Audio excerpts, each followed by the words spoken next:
В этом году мы занимаемся чисто отделочными работами здесь, снаружи.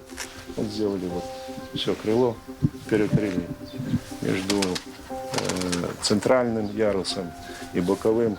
Там отделочные работы провели, слава богу. Вот. Крыша накрыта вся керамической черепицей. Это глина, настоящая глина, настоящая черепица. Вот. Вся крыша 1350 квадратов. Вот так сознанием дела рассказывает о работах, проделанных в этом году настоятель прихода Анатолий Пашкевич. Он стал инициатором восстановления храма без малого 10 лет назад. Своего обновления святыня ждала почти 200 лет, с того момента, как в 1866 году была переосвящена.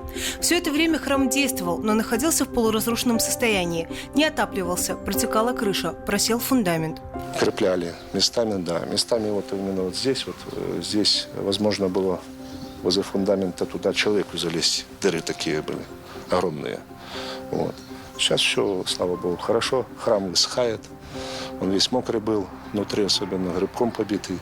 Ну, сложно было, но, слава богу, все неплохо. Восстановительные работы коснулись и территории, прилегающих к храму. Здесь провели благоустройство, делали ограждения. К слову, часть его за храмом оригинальная. История же святыни насчитывает путь более чем 340 лет. В 1678 году Евстафий Тышкевич, представитель белорусского магнатского рода, основал в деревне Высточи монастырь ордена цистерцианцев. Крестовоздвиженская церковь – все, что осталось от некогда крупного монастыря. Памятник архитектуры 17 века построен в стиле итальянского барокко с чертами русского стиля.